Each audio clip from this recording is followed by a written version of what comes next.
La verdad es que en un momento en el cual está siendo tan interpelada la educación superior, la universidad, el que tengamos en nuestra casa de estudios a casi 20 expertos en educación superior de Latinoamérica que tienen una trayectoria en investigación en esta temática tan solvente y tan rica, es una ocasión de mucha alegría. Creo que los temas que se van a desarrollar a lo largo de la jornada de hoy son absolutamente pertinentes. Nosotros estamos inmersos en un mundo que cambia, va presentando cada día nuevos desafíos y la universidad tiene que hacer frente a esos desafíos y a esas nuevas demandas. El mundo laboral cambia, los profesionales que nosotros estamos formando tienen que estar bien preparados para ese mundo. Tenemos la irrupción de las nuevas tecnologías que ya han invadido nuestro quehacer cotidiano y ni hablar de los jóvenes que han nacido en un mundo absolutamente tecnológico y a los que nosotros tenemos que educar y no podemos educar ajenos a esa realidad. Creo que hay muchos temas que hoy se van a tratar, que son temas que la propia institución está discutiendo desde hace tiempo y que ameritan un diálogo con expertos, porque como científicos y como educadores somos responsables respecto a la rigurosidad que hay que tener a la hora de tomar decisiones. Es necesario adecuarse a un mundo diferente, es necesario hacer cambios, a lo mejor en la forma de enseñar, en lo que se enseña, en cómo, en cuándo, en qué, pero no son decisiones que se hacen ensayo y error. Son decisiones que se tienen que tomar con absoluta responsabilidad, basados en datos, basados en la expertise y la experiencia de quienes han transitado previamente este proceso de transformación. Así que para nosotros es un orgullo que el Grupo Cartagena haya elegido a la Universidad Nacional de Cuyo para desarrollar acá su tercera cumbre, y eso nos permita convivir con ellos durante estas jornadas para tenerlos a mano y preguntarles nuestras dudas, contarles nuestras experiencias, ver cómo han transitado ellos situaciones semejantes de cambio, de adecuación, y ver cómo aplicamos todo lo que de acá resulte en este nuevo contexto. Tenemos también nuevas directivas que surgen desde el ex Ministerio de Educación, que dejaron el Consejo Interuniversitario Nacional aprobado ciertas recomendaciones que hay que implementar, y tenemos entonces la oportunidad de dialogar sobre eso y ver la mejor manera para ayornar nuestra educación superior a este mundo, manteniendo la calidad y la excelencia que nos caracteriza. Por eso creo que es muy importante el título de Tradición e Innovación. Tenemos que conservar lo que nos ha hecho fuerte, lo que nos ha distinguido por entre otras instituciones de educación superior, esa calidad, esa rigurosidad, esa excelencia, pero tenemos que adecuarnos a este nuevo mundo que nos presenta nuevos desafíos. Así que en realidad esta es una exhortación, una convocatoria a que hoy sea un día de trabajo conjunto fructífero y que sirva para generar las bases para continuar trabajando, porque la realidad es que la educación es un trabajo continuo. Nosotros todos los días aprendemos y enseñamos, y eso es lo que hoy nos convoca. Así que muchas gracias por estar.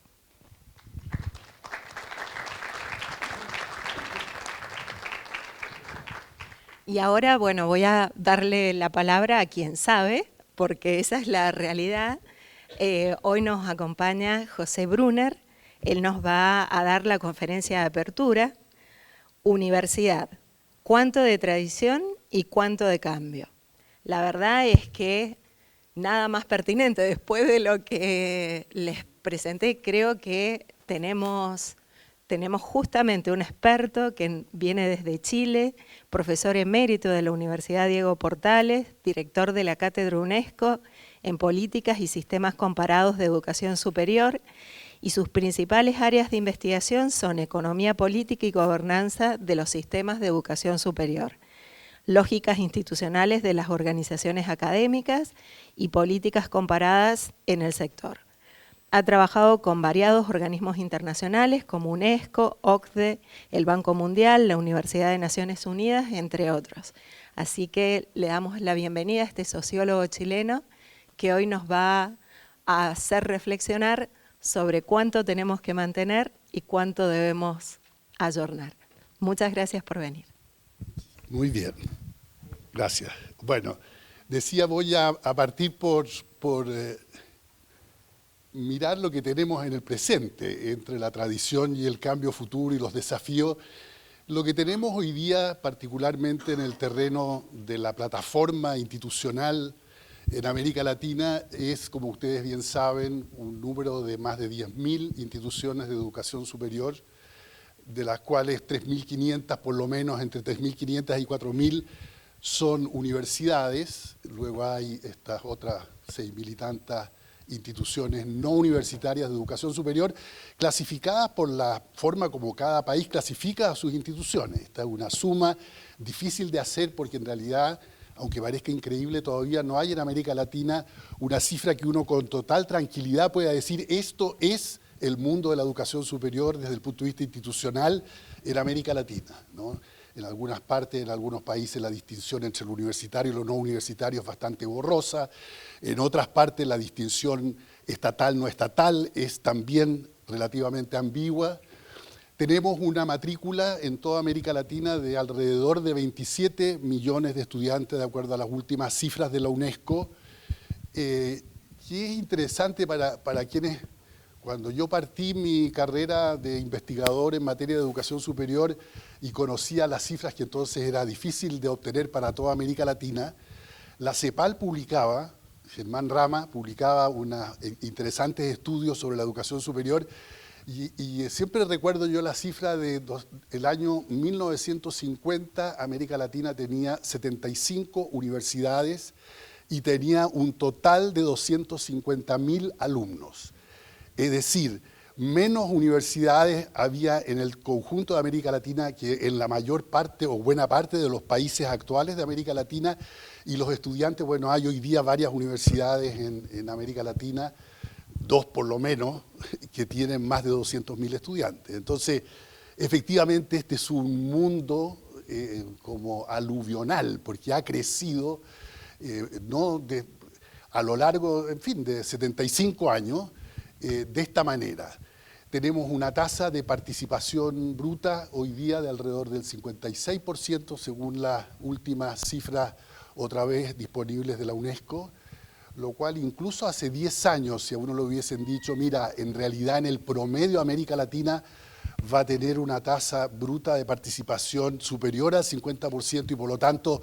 va a estar en el inicio del camino hacia la universalización de la educación superior, habríamos dicho, no, no es posible, en realidad todo esto es mucho más acompasado y nos vamos a demorar por lo menos todo el siglo XXI. Y ya estamos a esta altura del siglo XXI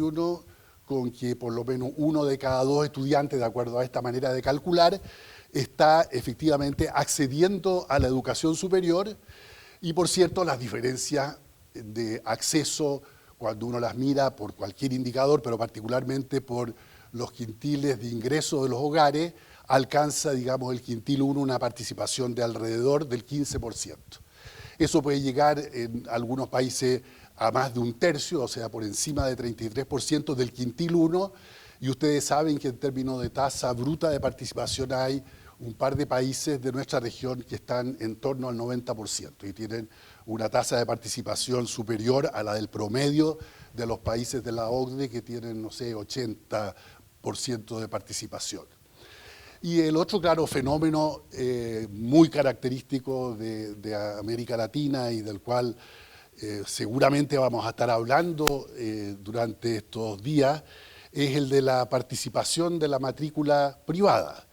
y de las instituciones privadas o no estatales de educación superior, hoy día, otra vez de acuerdo a las mejores cifras disponibles para nuestra región, más de la mitad de los estudiantes están inscritos en instituciones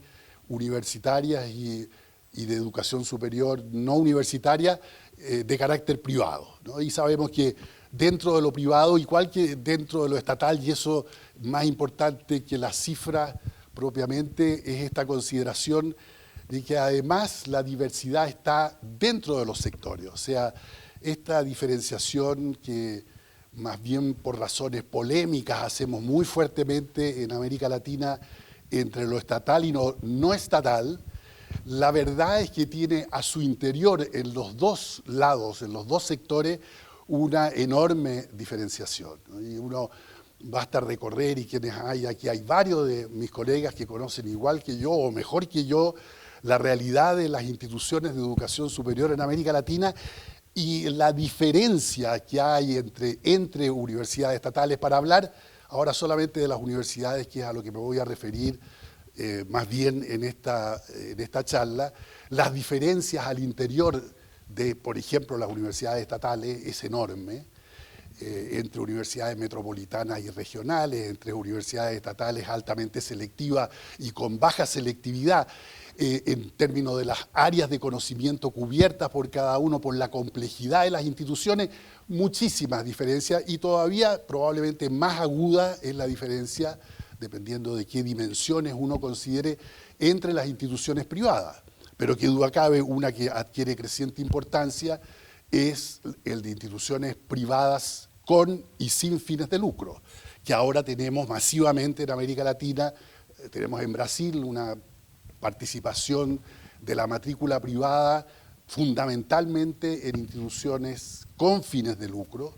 y eso pasa también en otras partes de América Latina y otros países en la tradición más bien de Colombia o de Chile, que tienen declaradamente y de acuerdo a la ley todas sus instituciones como instituciones privadas sin fines de lucro. En fin, entonces tenemos un mundo que en realidad quedaría mejor, siempre pienso yo, mejor descrito que por los estudios de la educación superior y por la sociología de las instituciones, estaría mejor descrito en la novela. Lo que pasa es que en la novela en América Latina, y no me precio de conocerla tan bien, pero me parece que este género que se ha desarrollado en varias partes del mundo de novelas basadas en la vida académica, tanto de profesores como de estudiantes, y ahora veo que hay una especie de subescuela dentro de nuestro campo de estudio, que lo que estudia son las novelas sobre ámbito universitario. Si tuviéramos eso, sería muchísimo más fácil hacer un cierto retrato de lo que es este mundo increíblemente variado, que probablemente desborda por todos lados las categorías más tradicionales que usamos para hacer análisis de la educación superior. Entonces uno dice, bueno, y en medio de todo esto, ¿qué es lo que es común? Y en las instituciones universitarias siempre a lo primero que recurrimos, no solo porque somos en general bien conservadores,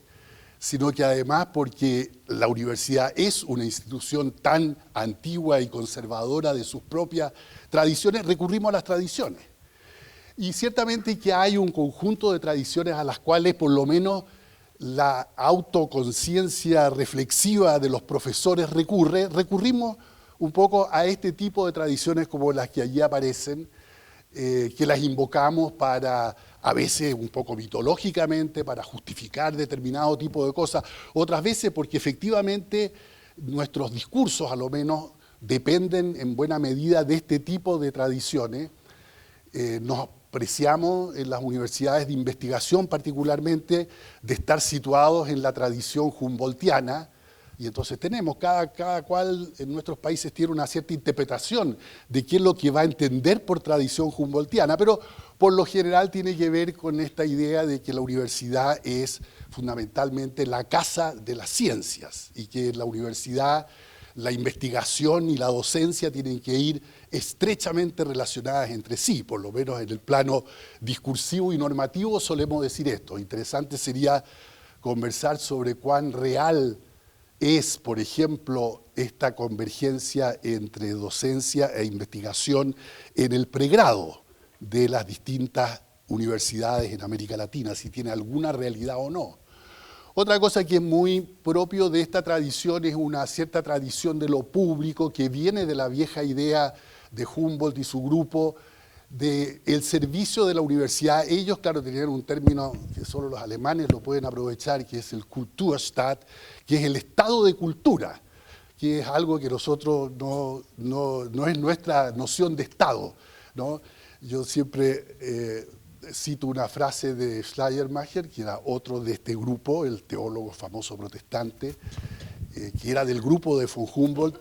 y que en el momento en que se va a crear la Universidad de Berlín, 1810, le escribe 2 años antes a su compañera de vida una nota que está conservada, y donde dice: en realidad he ido realizando todo lo que podía esperar en mi trayectoria. Era un sacerdote, un activo intelectual, pero ahora me voy a Berlín y voy a hacer lo último que me falta hacer, que es ser funcionario de Estado como profesor de la Universidad de Berlín, de la nueva Universidad de Berlín. Y yo decía, claro, tener ese sueño de llegar a ser funcionario de Estado, de ese Estado alemán que ellos entendían como un Estado expresivo de la cultura de su país, es una cosa bien impresionante. Hoy día no es el tipo de ideal que un joven académico, me imagino, invoca para moverse de una universidad a otra en nuestros países. Entonces, esta dedicación al Estado como Estado representativo de la cultura, que a su vez le reconoce a la universidad autonomía, etcétera, es también parte de esta. Y, por cierto, estos que también son términos de los alemanes, libertad y ensimismamiento. Nunca lo del ensimismamiento tiene una buena, porque a veces se dice, esta es la idea que está detrás de la noción de Torre de Marfil, de la mejor versión de la Torre de Marfil, que es la que tenía este grupo, que lo que le otorgaba a los profesores era libertad, por un lado, pero por otro lado, esta capacidad de separarse, de alguna manera tomar distancia de los problemas cotidianos de la política, de la economía, de los sucesos diarios de su respectivo país. Y que vamos a ver después muy contrario a las tradiciones más bien de la universidad en América Latina. Pero qué duda cabe, esta que viene de la tradición monástica, en realidad, esta idea de que uno pudiera tener una cierta capacidad de ensimismarse para dedicarse exclusivamente a los temas del conocimiento, ya ni siquiera nos atrevemos a confesarlo, pero me parece que es un deseo que a veces, conversando con los colegas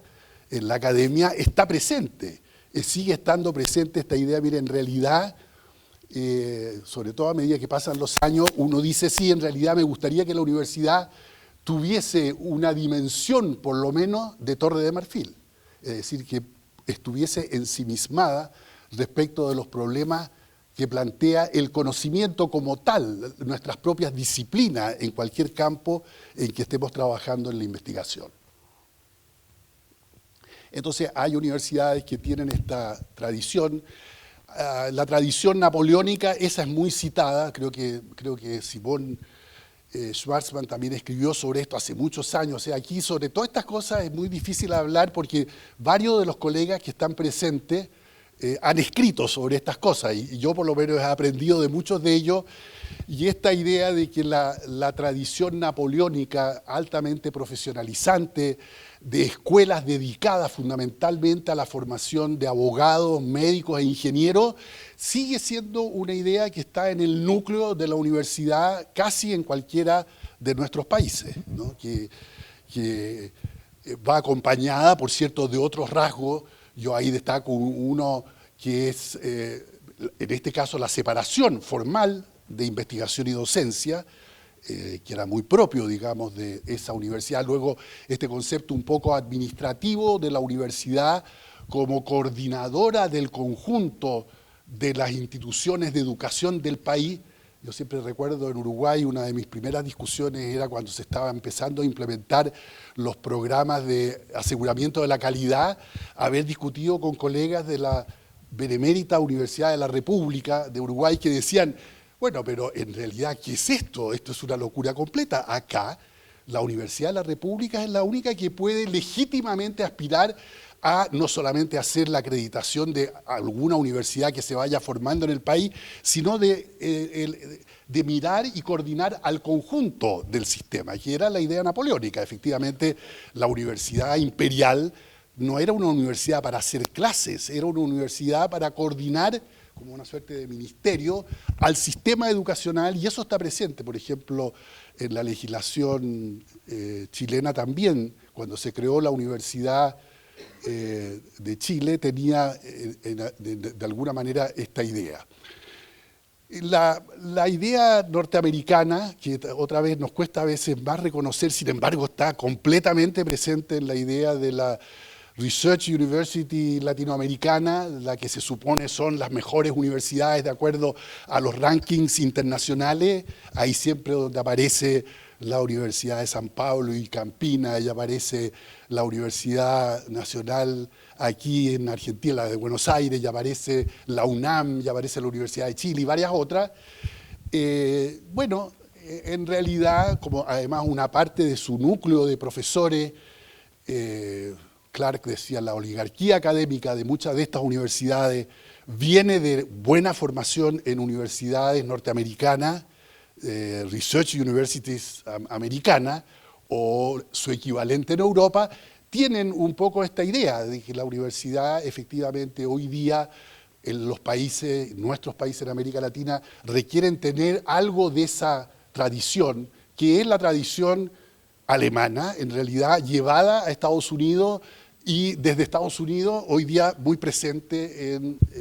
este tipo de universidades de investigación compleja en nuestros países. Pero en realidad tenemos al lado esta otra tradición que nunca la citamos como una real hasta que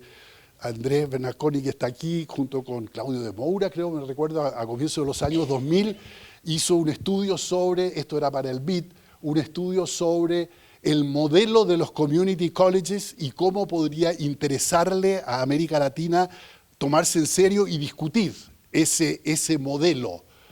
cuando todavía estaba, digamos, en pleno proceso, la etapa más dinámica de la expansión.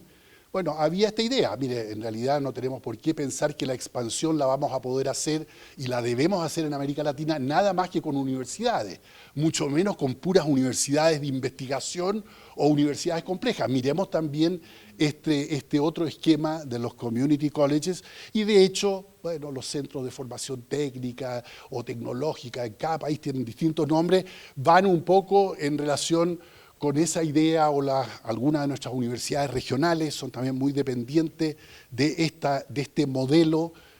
norteamericano. Yo agrego, porque nunca decimos, pero en realidad las universidades católicas es muy probable que constituyan una de las otras tradiciones presentes en América Latina. Nadie lo toma como una tradición al nivel de las otras. A mí me parece que en la realidad latinoamericana la presencia de universidades católicas desde la colonia, pero particularmente post-independencia, constituyen una tradición importante, ¿no? Uno puede ahora discutir, por ejemplo, algo que sería central, que es el preservar y cultivar y desarrollar la tradición intelectual católica. ¿Acaso las universidades católicas realmente están haciendo eso y están interesados en eso?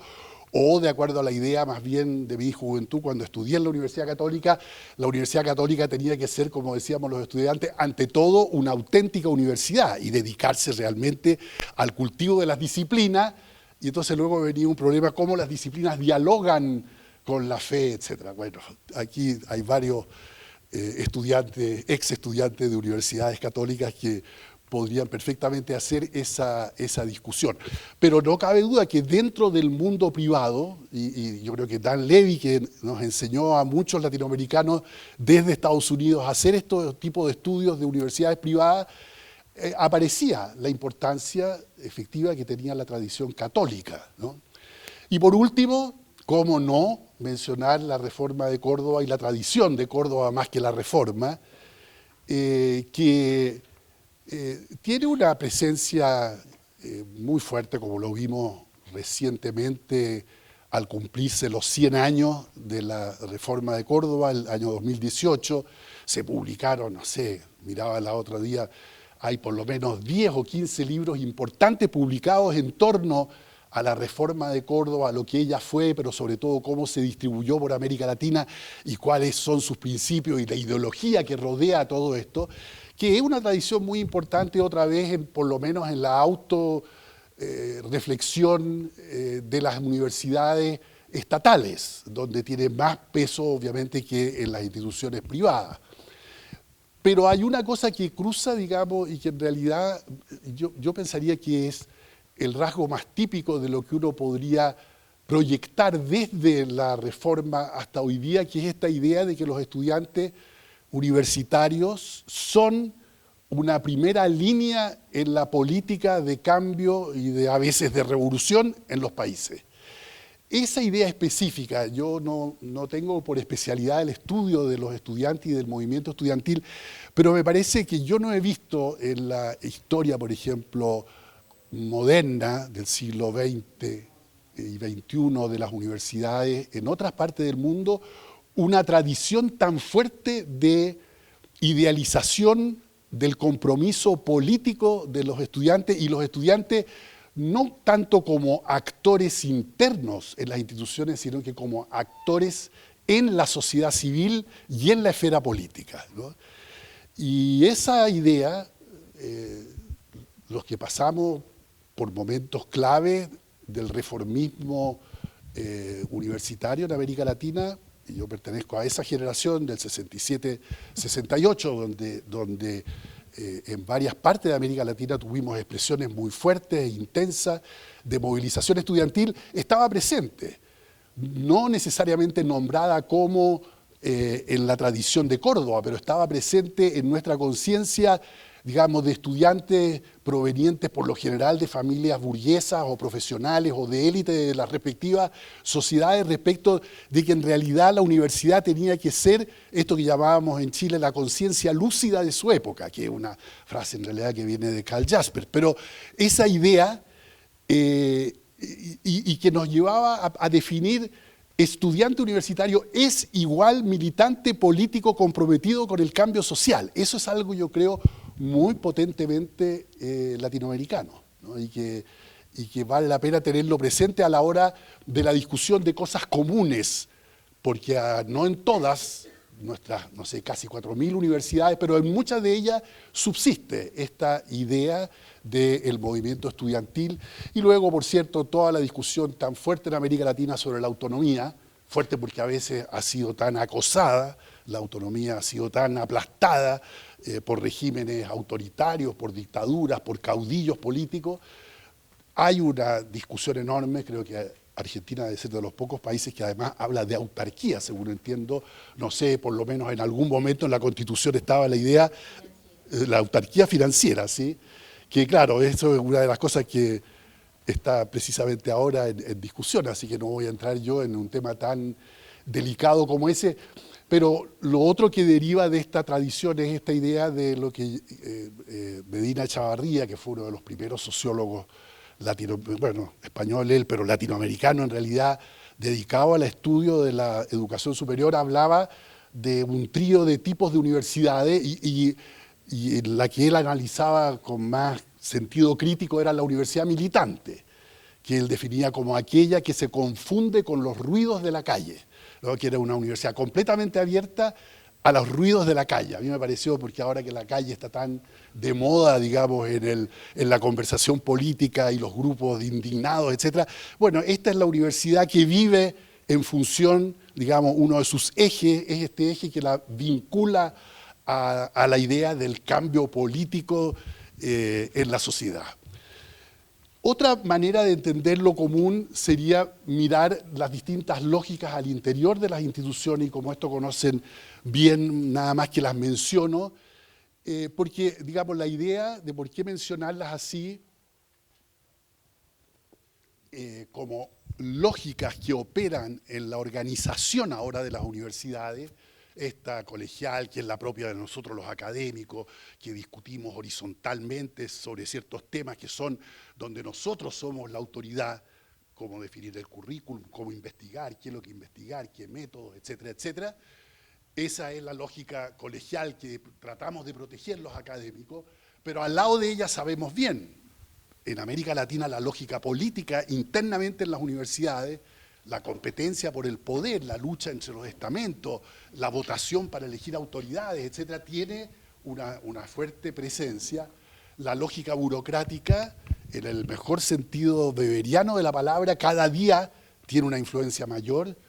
todo un estamento de nuevos tipos de profesionales de la gestión de los más distintos asuntos dentro de la universidad, ya no solamente de la docencia y la investigación, sino que además de la vinculación con el medio y la extensión, de la internacionalización, del bienestar estudiantil integral, de las relaciones políticas de las universidades. Todo eso hoy día está crecientemente en manos de una burocracia profesional que está entre la autoridad superior de la universidad, las autoridades superiores y los académicos. Y muchas actividades que histórica y tradicionalmente estuvieron en manos de los académicos han pasado crecientemente a las manos de este nuevo funcionariado de burocracia que vela, en el fondo vela por la competitividad de la universidad, vela por la capacidad de la universidad de estar en condiciones de atraer alumnos, de atraer talento académico, de cumplir con las múltiples demandas de los sistemas de aseguramiento de la calidad. Todo eso es lo que hace este nuevo tipo de burocracia. Y finalmente, una actitud y una cultura interna organizacional donde esté presente la lógica emprendedora. Bueno, acá es doloroso decirlo porque están justamente en una etapa en que seguramente la autoridad política dice las universidades tienen que ser más emprendedoras y tienen, entre otras cosas, que obtener recursos propios. Pero bueno, ese discurso está en los países socialdemócratas a veces se piensa que esto no es nada más que neoliberal. No, esto está presentísimo. Ustedes leen a los colegas que trabajan, como muchos de nosotros, específicamente en el cambio organizacional y las lógicas internas, y de lo que más escriben es de la burocracia, de una cosa que una familia Kallio, de varios investigadores Kallio, no sé si serán todos de una misma familia en Finlandia, escriben sobre lo que ellos llaman burocracias competitivas, es decir, son burocracias encargadas de la competitividad. Y uno esto lo ve en las instituciones universitarias en América Latina, no necesariamente con ese nombre, ni todavía identificados como en esa función, pero que en realidad cuando le hablan a uno entiende que es eso lo que están haciendo, es tratando de defender la supervivencia y el desarrollo de su propia universidad en condiciones, digamos así, de tormenta externa o de turbulencias externas, y en condiciones en que los estados definitivamente ya no son capaces de sostener por sí solos a estos complejísimos sistemas de educación superior desde el punto de vista del financiamiento, y que por lo tanto hay que tener diversidad de fuentes de financiamiento, etcétera, etcétera. Entonces, lógicas comunes yo creo que tenemos crecientemente, y sería interesante ver cómo en cada país cuál es el mix de estas lógicas que prevalece en distintos tipos de universidades. Esa sería una típica discusión que uno podría hacer a partir de este esquema, pero yo más bien para cerrar diría algo más respecto de lo común, que son los desafíos comunes. Y por cierto que hay tal vez en el terreno donde hay más cosas comunes en la educación superior hoy día es respecto del futuro y de los desafíos, y yo selecciono nada más que para nombrarlos y dejarlos planteados estos pocos que aparecen acá, partiendo por lo que me parece ser lo más sustantivo que enfrentamos como instituciones de educación superior, que es cómo adaptar la docencia, particularmente la docencia de pregrado, a los cambios enormes en el mundo del conocimiento, de las disciplinas, de las especialidades, de la interdisciplina, de la multidisciplina, todo ese discurso, las tecnologías, y entonces inevitable nombrar entre paréntesis, a lo menos nombrar la inteligencia artificial y qué es lo que va a ocurrir y está ocurriendo. Voy a decir una cosita respecto de eso. Y la enorme transformación que estamos descubriendo, creo que en todos nuestros países, post pandemia, de que hay efectivamente una cultura o subculturas juveniles emergiendo en todas nuestras ciudades, las grandes y las medianas, de jóvenes que no logramos identificar bien como cultura, como sus ritmos, cuáles son sus posibilidades, cuáles son las expectativas y los deseos que están en este mundo juvenil, cuál es su formación. Lo único que sabemos son las cifras del PISA que nos dicen que a los 15 años, que al comienzo de los últimos 2 años de la educación secundaria, en América Latina, más de la mitad de los estudiantes no entiende lo que lee, más de la mitad de los estudiantes no puede razonar en la forma como se supone razonan las disciplinas científicas, y el 75%, o sea, 3 de cada 4, no logra resolver problemas numéricos, matemáticos, de carácter simple, con números enteros. Entonces, claro que tenemos hoy día que se masificó el acceso a la educación superior, tenemos unos desafíos enormes. Entre otras cosas porque recibimos a una torbellino de alumnos que viene de trayectoria desde el origen socioeconómico, cultural de la familia, pasando por toda la trayectoria escolar, extremadamente deficitaria, y de los cuales las instituciones universitarias, que se sienten orgullosas de haber abierto sus puertas, ahora de repente empiezan a recular y dicen, bueno, pero en realidad no es tan claro que debiéramos estarnos ampliando de esta manera. ¿Por qué no tratamos mejor de mantener alta selectividad? Y entonces o tienen pruebas al ingreso o eliminan durante los 2 primeros años a una buena parte de los que acceden, porque simplemente los profesores estamos en problemas. No sabemos bien ni quiénes son estos jóvenes, y sí conocemos bien sus trayectorias y sabemos que son trayectorias bastante deficitarias. Decía yo respecto de la inteligencia artificial y cómo cambia por día. Recién alguien me mandó y me dice, mira, aquí hay un artículo que yo había escrito, escucha lo que hizo la inteligencia artificial con tu artículo. Y entonces uno pone, y es un audio en inglés, porque por el momento solamente lee en cualquier idioma, pero habla, y es una mujer y un hombre dialogando sobre el artículo, que era un artículo, digamos, de 4.000 palabras, transformado en una conversación extremadamente sofisticada de 7 minutos. O sea, yo decía, con el respeto total de todos los estudiantes de doctorado de nuestro continente, y yo dirijo un doctorado, en realidad el tipo de conversación que estaban teniendo respecto al documento, yo por lo menos hasta acá no la había escuchado. Y eso es algo, porque ya es algo más que lo que logra hacer el chat GPT en su última versión, que hace muchísimas cosas interesantes, sobre todo como asistente de investigación. Pero esto otro es un grado mayor todavía de comprensión. Y es un aparato que está abierto en la esta, después busco el nombre y se lo circulo, y es de origen Google. De ahí es una de las cosas que Google ha hecho últimamente con inteligencia artificial. Entonces, yo creo que docencia de pregrado, hecha con el modelo napoleónico del siglo XIX, que es lo que todavía tenemos en la mayor parte de nuestras instituciones universitarias, no va más. O sea, no está claro, y nosotros pasamos por encima de decir, bueno, pero en este país hay no digo en este país de acá, pero en cualquier país de América Latina hay 40% de tasa de deserción, que en algunas carreras puede ser 3/4 y en el promedio es 40%, y sabemos que en medicina es siempre mucho más baja. Y uno dice eso y no lo liga por lo general al problema o económico y de mala formación previa,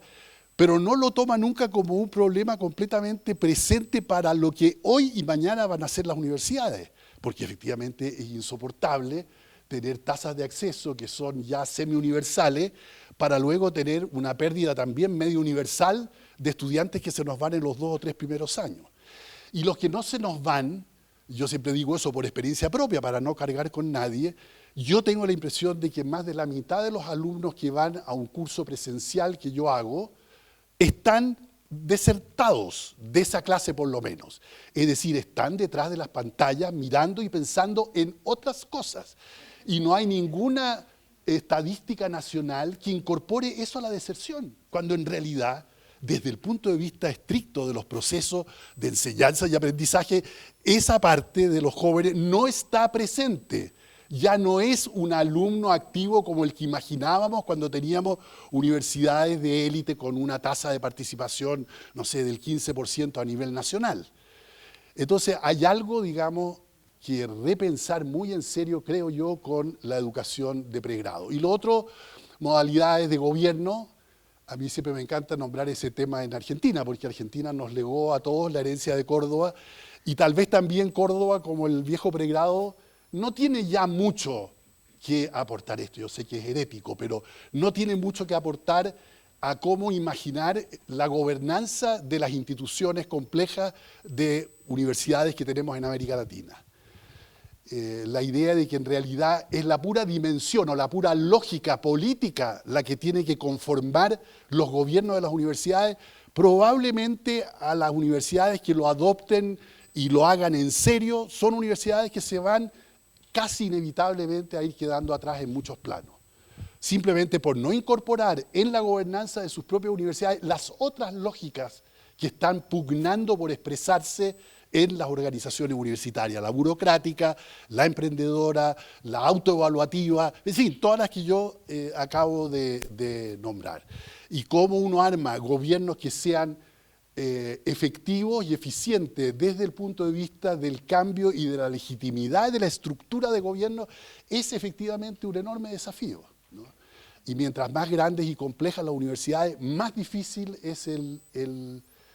tránsito que hay que hacer hacia nuevas formas de gobernanza. Que no digo que necesariamente tenga que ser antirrepresentación y antiasamblea, porque las asambleas, entre otras cosas, tienen algo todavía de la herencia de la lógica colegial, que nos interesa a los académicos particularmente defender. Pero está claro que la universidad hoy día se gobierna de otra manera y que ahí tenemos un enorme desafío. Y por último, a nivel de los sistemas, yo creo que la gobernabilidad en América Latina, que todavía se piensa desde los ministerios, a veces como gobernabilidad del sistema público estatal, que a veces en un país puede tener desde el 15 al 20%, le hace Brasil y Chile,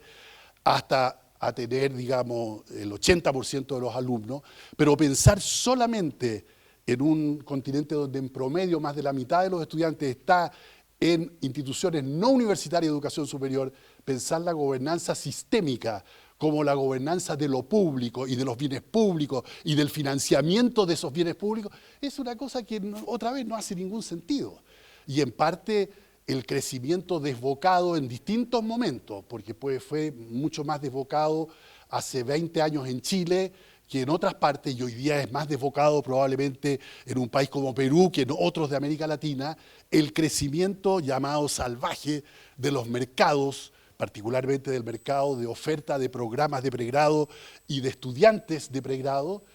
en parte tiene que ver con la renuncia del Estado a hacerse en serio cargo de que los sistemas son efectivamente sistemas mixtos en todas partes de América Latina.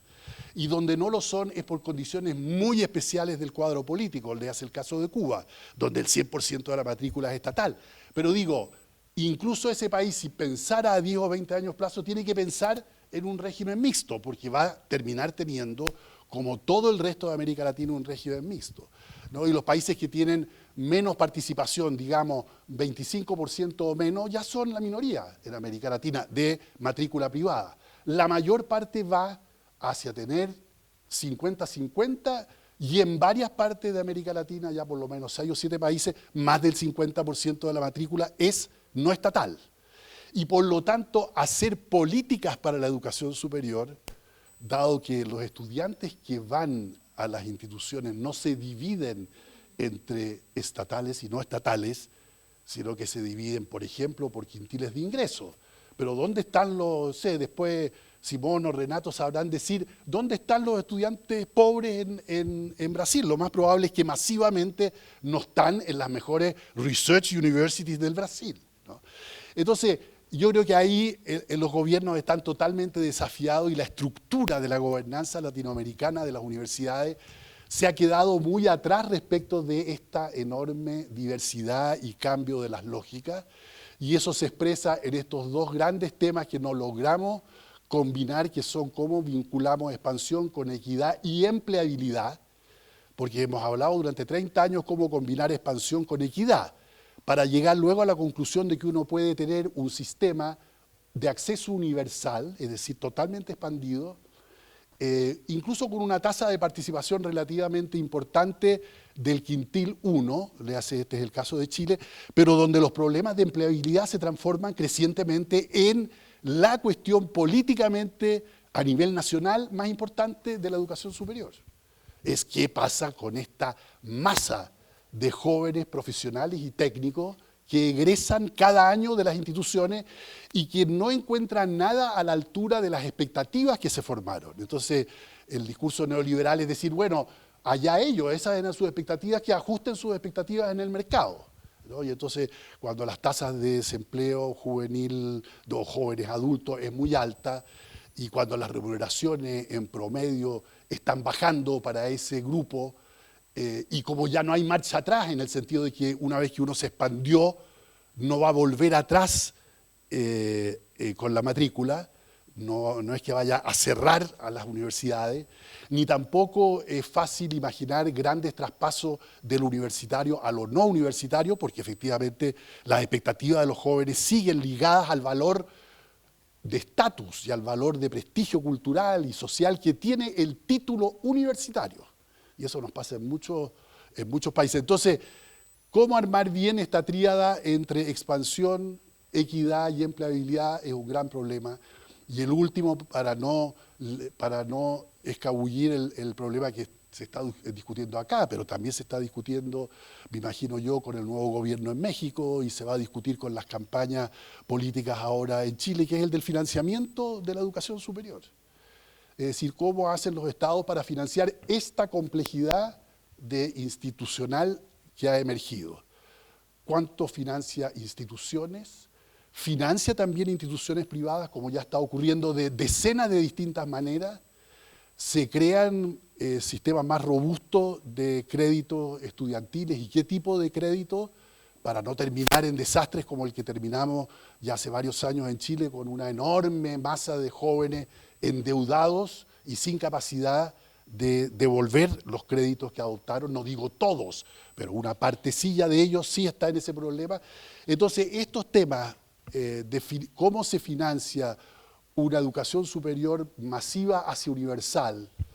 cada vez más compleja, donde hay que destinar recursos no solamente al pregrado, sino que crecientemente a los posgrados, más la educación continua,